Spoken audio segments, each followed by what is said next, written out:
Muchas gracias. Bien.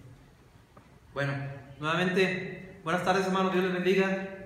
Gracias a Dios por la oportunidad que nos da de estar aquí en su casa, de poder escuchar su palabra, en este caso a mí, de poderla compartir con ustedes. Vamos a pedirle a Dios su dirección para que sea Él quien hable en nuestras vidas en esta tarde, nos revele su palabra, nos dé a conocer cuál es el mensaje que tiene para nosotros. Señor Todopoderoso, gracias te damos por esta oportunidad que nos das una vez más de estar aquí en tu casa, Señor, de poder escuchar tu palabra. Te rogamos, Señor, que sea tu Espíritu Santo quien hable en nosotros, que uses mis labios, Señor, que pongas en mí las palabras, el mensaje que tú tienes para mis hermanos en esta tarde, y lo podamos escuchar con alegría y poner en práctica para la gloria de tu nombre. Te lo pedimos todo en nombre de Cristo Jesús. Amén. Bien, vamos a reflexionar acerca de esta porción de la palabra de Dios que acabamos de leer en Jueces capítulo 6, que es el llamamiento de Gedeón. Gedeón, un siervo de Dios que Dios utilizó para liberar a su pueblo de la opresión de los madianitas, cuando se encontraban precisamente en medio de una situación extrema, de extrema adversidad, que era consecuencia del recurrente y terrible pecado del pueblo. Dios llama a un hombre, a Gedeón, a ser esforzado y valiente y a enfrentarse a sus enemigos para rescatar a su pueblo.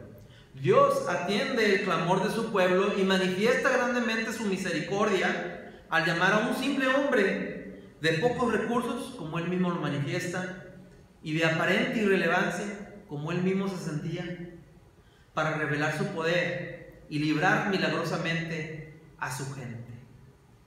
El día de hoy reflexionaremos en el llamado de Gedeón y trataremos, como siempre debemos hacerlo, de comprender la forma en la que Dios puede llamar a sus hijos, incluso hoy en nuestros días, para enfrentar los problemas de su nación.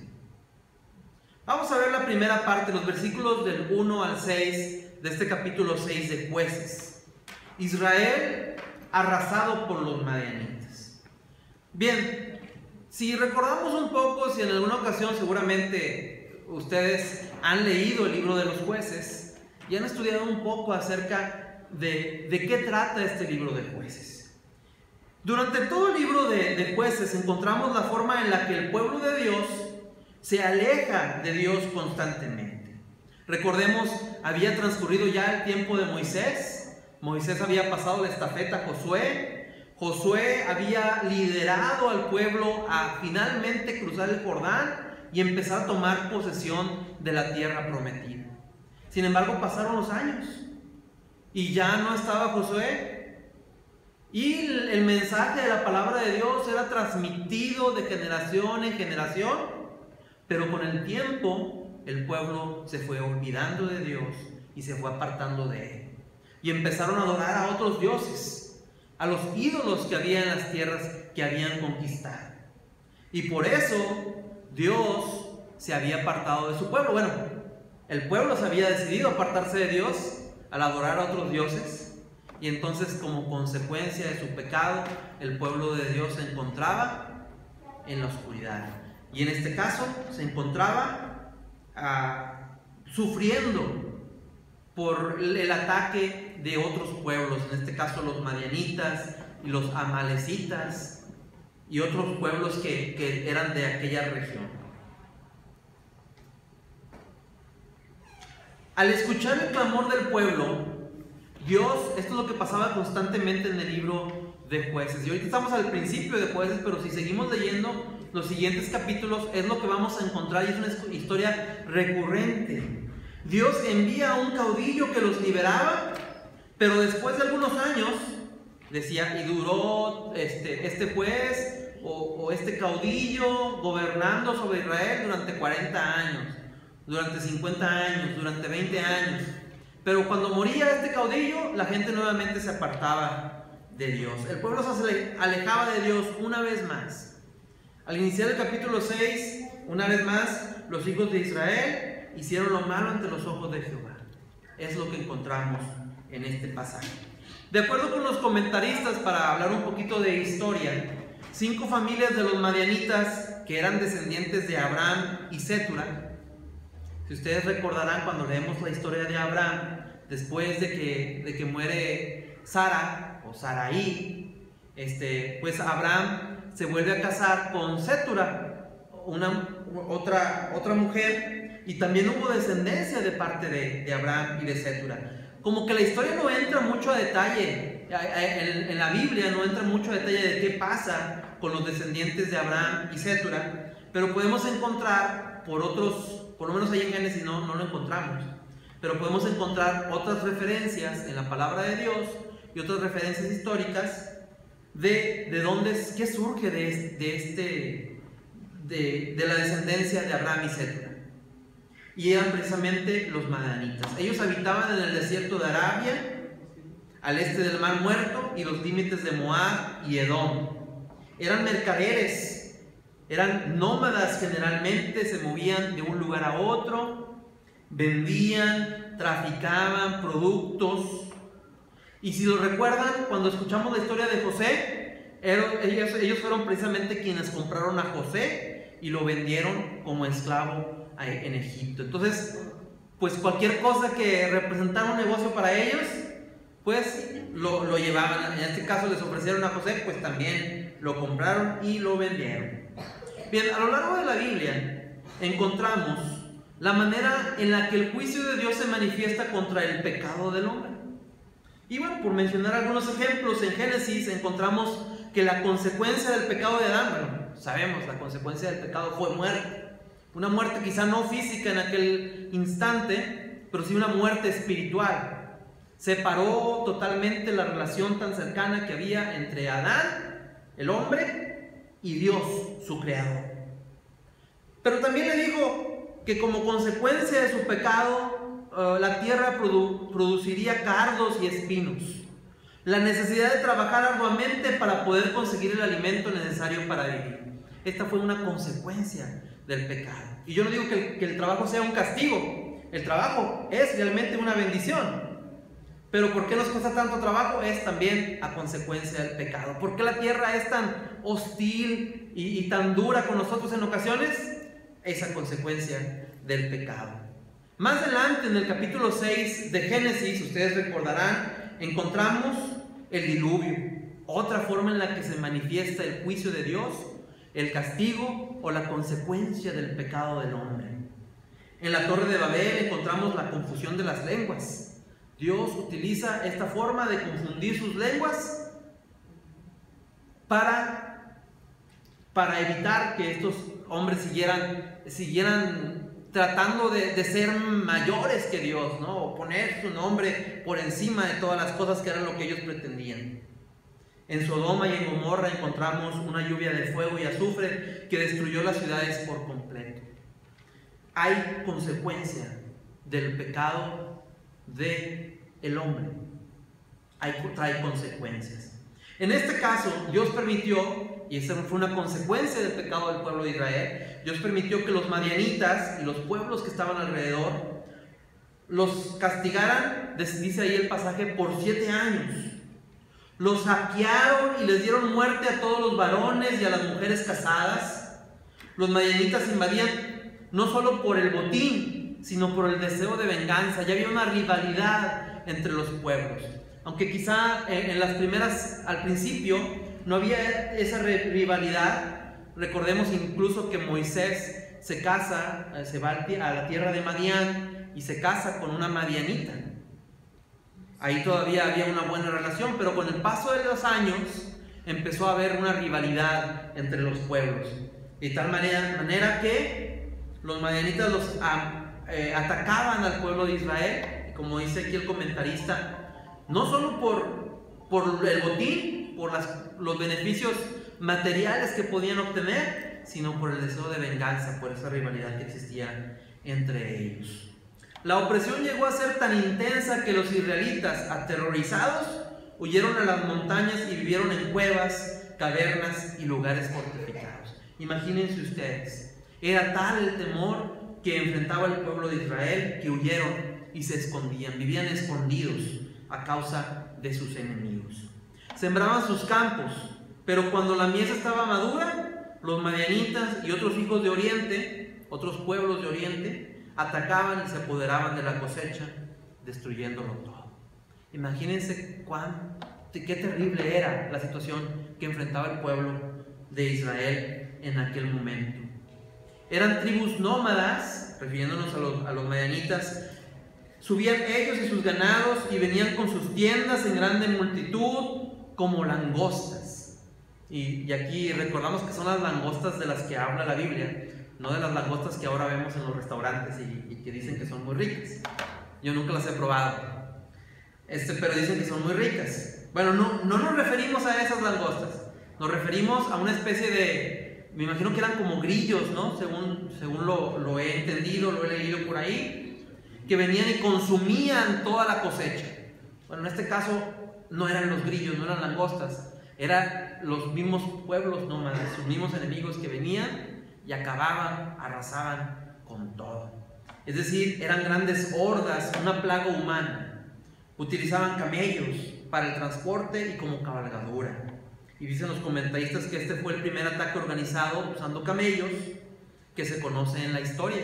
Otro dato, algún dato interesante. En consecuencia, empobrecían y los hijos de Israel clamaron a Jehová. No había comida, no había alimento. Estaban desesperados y entonces recurren a Jehová, claman a Jehová en medio de esta situación tan difícil. Aunque la situación, y aquí vamos a entrar a un paréntesis y tratar de hablar de la situación en la que nos encontramos actualmente, tratando de aplicar qué tiene que ver esta historia con nosotros hoy en día. Aunque la situación en nuestro país no es tan extrema como la que enfrenta el pueblo de Dios en los tiempos de Gedeón, sin duda existen dificultades y problemas que tenemos que afrontar. Y lo vemos en el día a día, ¿no? Por ejemplo, el encarecimiento de los productos, y nos quejamos de cuánto ha subido la gasolina y el impuesto tan alto que tenemos que pagar por hacer uso de la gasolina. La violencia que existe y que cada día se nos anuncia por televisión y por los diferentes medios, de muertes, asesinatos, etc. La falta de seguridad, las deficiencias en nuestro sistema educativo. No sé, qué tantas otras cosas que pudiéramos estar enfrentando como pueblo, como nación, como México. Y nos puede llevar a pensar, seguramente, el pecado de nuestro pueblo tiene algo o mucho que ver con la situación en la que nos encontramos. Nuestra nación no toma en cuenta a Dios, ni le reconoce como el Señor de todo. Vamos a la segunda parte, los versículos del 7 al 18. El Señor envía un profeta. Nos habíamos quedado en que el pueblo, en medio de aquella situación tan difícil y tan complicada, clama a Dios. Dice, y cuando los hijos de Israel clamaron a Jehová, les envió un varón profeta. No nos dice el nombre del profeta, no entra mucho detalle en quién era esta persona a quien Dios había enviado, pero sí nos dice cuál fue el mensaje del profeta, cuál fue el mensaje que Dios trajo al pueblo a través de este varón. El mensaje fue entregado en el nombre del Señor, Dios de Israel. Este mensaje no contenía una promesa de liberación, les declaró el sentido del pecado y despertó la esperanza de ser liberados. ¿Sí? Les dijo, ¿saben qué? Sí, yo soy Dios, el Dios Todopoderoso que los saqué de la tierra de Egipto, que los guié a conquistar la tierra en la que ustedes se encuentran y vencí a sus enemigos. Pero ustedes se han apartado de mí. Ustedes se han olvidado de mí. Eso fue lo que Dios les dijo a través de este profeta. Les hizo ver el pecado en el que se encontraban. El pueblo de Israel quizá no era consciente de su pecado. Habían vivido así toda su vida. Estaban acostumbrados. Para ellos era algo normal. Vivían en la oscuridad. No sabían que existía la luz, pues nunca la habían visto. Si no conociéramos nosotros la luz y alguien nos platicara acerca de la luz, No podíamos ni siquiera imaginarnos de qué se tratara. Ni siquiera podría pasar por nuestra mente qué es esto. Pues así vivía el pueblo de Israel en la oscuridad. Hoy, en nuestros días, una gran parte de las personas en nuestro país viven en tinieblas. Viven una vida totalmente ajena a la palabra de Dios. Desconocen sus mandatos y enseñanzas. No han escuchado un mensaje que les revele su situación y les dé una luz de esperanza. Se encuentran tal y como se encontraba el pueblo de Israel en aquel momento, en la oscuridad. Pero vemos cuál fue el actuar de Dios y de qué forma se manifiesta la misericordia de Dios para con su pueblo, para el pueblo que Él ama, aún a pesar de su pecado. El ángel de Jehová, dice el pasaje, vino y se sentó debajo de la encina que está en Ofra, la cual era de Joás Abieresita. Gedeón, hijo de Joás, estaba sacudiendo el trigo en el lagar. Y bueno, lagar no es una palabra muy común que utilicemos en nuestros días. Entonces, investigando un poco, lo que entendí era ese lugar donde generalmente pisaban la uva. Y era un lugar, dice que normalmente se hacían dos zanjas, como a unos 90 centímetros de profundidad. Eran dos zanjas, una era 90 centímetros y la otra era un poco más profunda, hasta 1,5 metros de profundidad. Y estaban conectadas por un pequeño canal de la menos profunda hacia la más profunda. Y la uva la pisaban en el menos profundo, de tal manera que el jugo fluía hacia la fosa más profunda.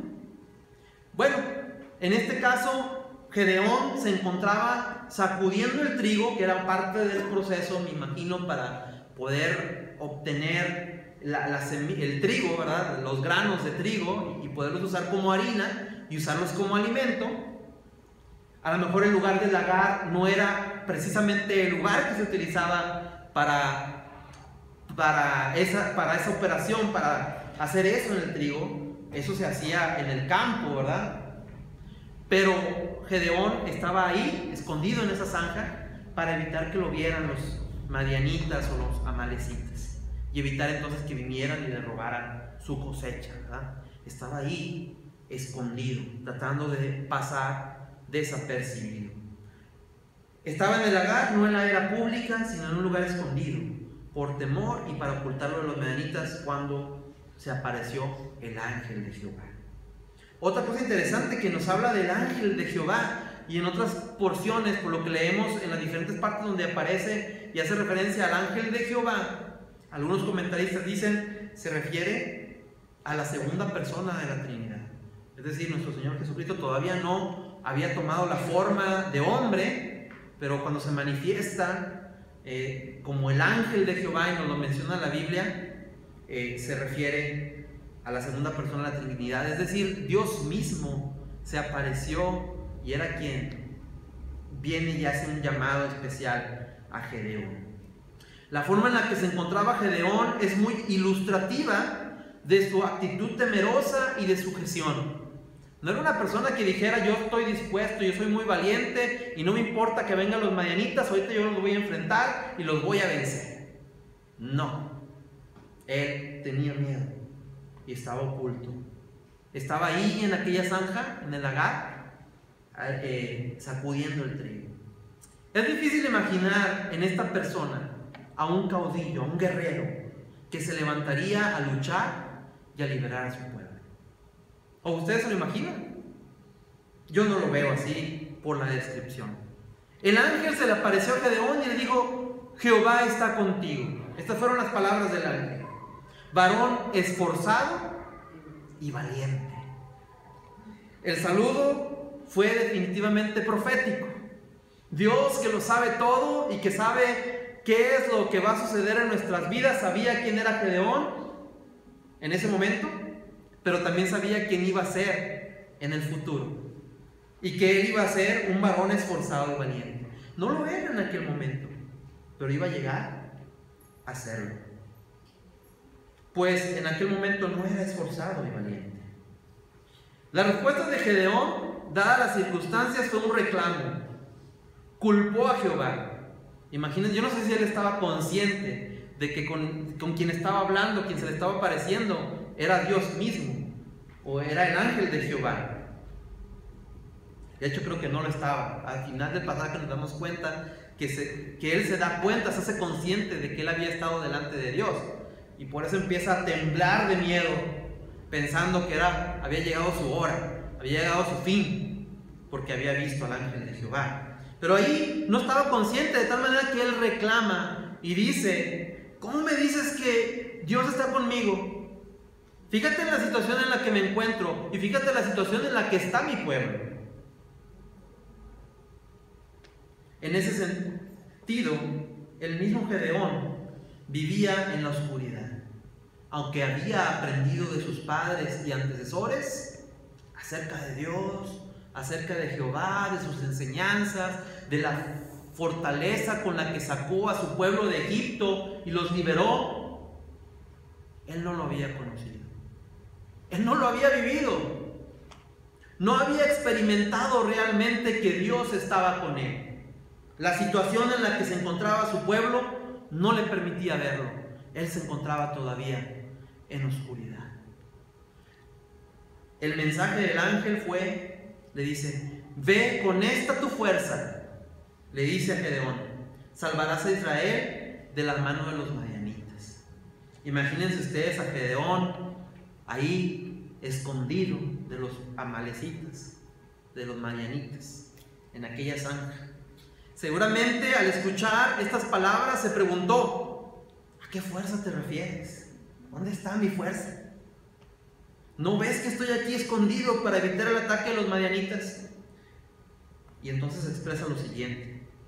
Al igual que Moisés, cuando vemos el llamado de Dios a Moisés,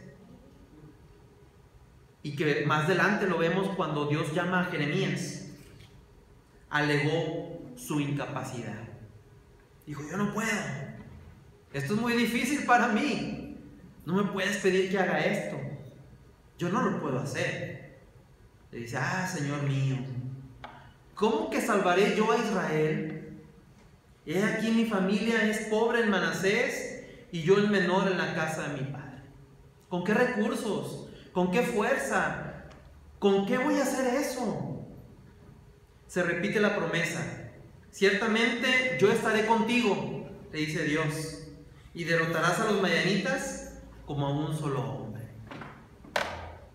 Aún y cuando lo estaba diciendo el ángel de Jehová, quizá para Gedeón fue difícil de creer. Y no lo creyó a la primera. Pero bueno, por lo menos le da el beneficio de la duda y le dije: bueno, espérame, dame una prueba. Dame una prueba de que esto que me estás diciendo es cierto. Espérame. Voy a preparar una ofrenda para ti. Y entonces el ángel accede y le dice: sí, esperaré. Hoy en día Dios sigue llamando a sus hijos a enfrentar a los enemigos de sus escogidos. Dios ve en nosotros lo que aún no podemos identificar, así como lo vio en Gedeón y le dijo: varón esforzado y valiente. Nos dice a nosotros: esforzados y valientes. No debemos resistirnos al llamado de Dios, como lo hizo Gedeón. Aunque por lo que encontramos en la Biblia, Dios es tan bueno, tan misericordioso, tan amoroso, que aún en medio de nuestra incredulidad, Dios muestra su misericordia. Imagínense ustedes delante de su jefe en el trabajo, que les encomienda una labor importante, difícil, y que nosotros simplemente digamos: no puedo. Eso es algo imperdonable. No se puede hacer en el trabajo. Porque si lo haces, es como decir, ¿o qué te va a decir el jefe? Pues, ¿qué estás haciendo aquí? Si no puedes hacerlo, yo puedo encontrar a alguien más que sí pueda hacerlo. Bueno, si aún delante de nuestros jefes humanos, cuyo poder es muy limitado, no nos atrevemos a hacer eso, ¿Por qué si no nos atrevemos a decirlo delante de Dios y decirle no puedo? Yo no puedo, yo no tengo capacidad para hacer eso. Pero bueno, Dios es tan bueno que tiene misericordia de Gedeón y espera y le da una prueba para que Gedeón pueda darse cuenta que el mensaje que le estaba dando era un mensaje que venía de Dios y que por lo tanto era verdadero. Gedeón le ruega que le conceda una señal y que no se vaya hasta que le dé su ofrenda, y el ángel acepta. Vamos a la tercera parte del mensaje, la ofrenda de Gedeón, versículos del 19 al 24.